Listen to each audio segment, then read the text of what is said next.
Je vous emmène aujourd'hui à l'abbaye Saint-Va d'Arras. Il y avait une vieille abbaye toute vermoulue, puisque depuis Saint-Va, qui était le compagnon de Clovis, et qui a assisté Clovis pour le baptême en l'an 500, il vint installer une abbaye ici. Puis Louis XIV, par le traité des Pyrénées, a pris l'Artois en 1659. À partir de là, il voulut reconstruire une abbaye digne de ce nom, avec toute la grandeur de l'époque classique et ses immenses bâtiments. À droite, c'est le logement de l'abbé, puis les bâtiments pour les moines. C'est absolument gigantesque et c'est la mairie qui en a fait un musée. Cette année-là, il y a quelques années déjà, il y avait une exposition sur les carrosses et fouettes cochers.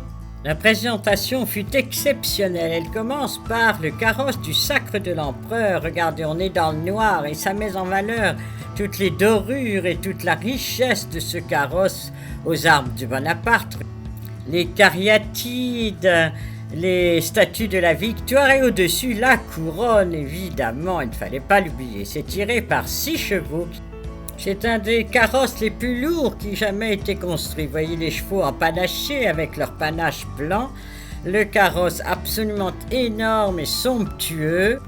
Mais lorsqu'il était en campagne, c'était cette petite voiture qu'il utilisait, une chaise de poste. Vous voyez le décor, ici ce sont les bustes de Napoléon et de l'impératrice Joséphine par Canova, sont vraiment des trésors. Maintenant, nous passons à une voiture aussi un peu plus légère, mais toujours aussi élégante, que Bonaparte utilisait lors de ses campagnes. Vous voyez ici ce décor magnifique avec l'empereur. Et là, nous sommes dans un autre événement de la vie de Napoléon, c'est son mariage avec Marie-Louise d'Autriche. C'est beaucoup plus léger, beaucoup plus élégant. Regardez, toujours la couronne là-haut, puisqu'elle va être reine aussi. Voilà une immense reproduction du tableau. Et encore une fois, Bonaparte avec sa voiture derrière. Et maintenant, nous passons à une autre époque. Ce sont les enfants du comte d'Artois. Le tableau est de 1781, peint par Madame Anne-Rosalie Filleul. Il s'agit de François-Ferdinand, duc de Berry, Mademoiselle d'Artois, et ensuite de Louis-Antoine, duc d'Angoulême. Et voici leur petite voiture à eux pour se promener dans le parc de Versailles. Voilà Louis XIV avec son général. Il nous invite à Versailles par les grands froids.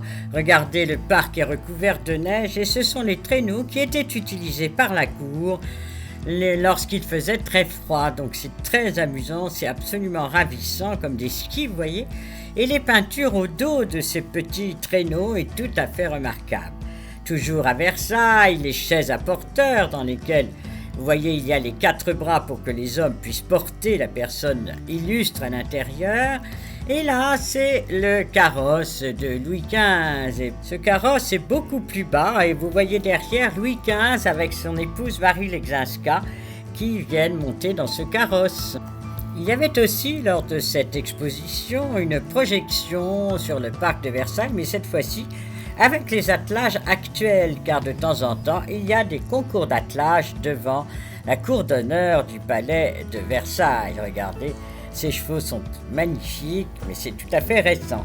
Un dernier carrosse, celui de l'enterrement du roi Charles X, avec les fleurs de lys et les armes des Bourbons, les 3 fleurs de lys.